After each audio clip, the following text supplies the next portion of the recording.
அவங்க கண்டுபிடிச்சிக்க அவங்களுக்கும் எலிசபெத்துக்கும் நடுவில் வந்துட்டு ஒரு ஃபீலிங் க்ரியேட் ஆகுது. எலிசபெத்துக்கு அவனை பிடிச்சி போயிடுது, அவனுக்கும் எலிசபெத்தை பிடிச்சி போயிடுது. என்ன ஆகுதுன்னா, விக்டர்னு மட்டும்தான் அவன் சொல்கிறான்னு சொல்லிட்டு கொஞ்சம் கூட பொறுமையே இல்லாமல் விக்டர் வந்துட்டு அவன் கண்டுபிடிச்சவனை வந்து ரொம்ப அரகண்ட்டாக ட்ரீட் பண்ணுறாங்க.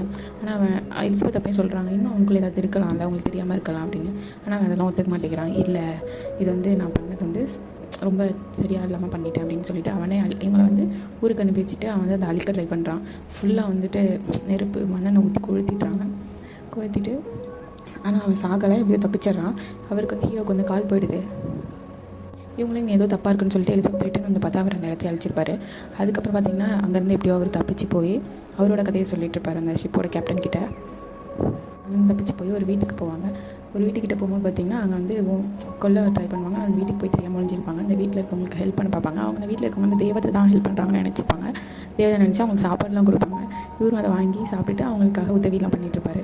இப்படி இருக்கும்போது அந்த வீட்டில் இருக்கிற எல்லாரும் வெளியே போயிடுவாங்க. அந்த வீட்டோட ஓனர்கிட்ட போயிட்டு ஃப்ரெண்டாக அந்த தாத்தா கிட்ட போவாங்க. அந்த தாத்தா அவங்க ஃப்ரெண்ட் ஆயிடுவாங்க. இவர் வாழ்ந்த கதை எப்படி வந்தாலும் தெரிஞ்சுக்கிறதுக்குன்னு சொல்லிட்டு போயிடுவார்.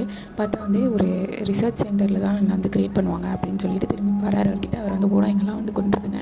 ஓனாய்ங்க கிட்டே இருந்து காப்பாற்றி அவரை போய் இறந்து போயிடுறாரு. அவங்க வீட்டில் இருக்கவங்க இவர் தான் கொண்டாங்கன்னு நினச்சிக்கிறாங்க. இவர் கடைசியில் விக்டரை தேடி போயிட்டு என்ன மாதிரி ஒருத்தர் உருவாக்கு எனக்கு துணை வேணும் அப்படின்னு சொல்லிட்டு கேட்குறாங்க. இல்லை, அந்த மாதிரிலாம் எல்லாம் கிரியேட் பண்ண முடியாது, நீங்கள் எப்படி அடுத்த சந்ததியாக உருவாயிட்டு இருப்பீங்க, நான் உட்காந்து பார்த்துட்டு இருக்கணும் அப்படின்னு சொல்லி விக்டர் சொல்லுவான். அவனுக்குள்ளே போகும்போது இடையில வந்து எலிசபெத் விழுந்து எலிசபெத்தை விக்டர் சுட்டுவார்.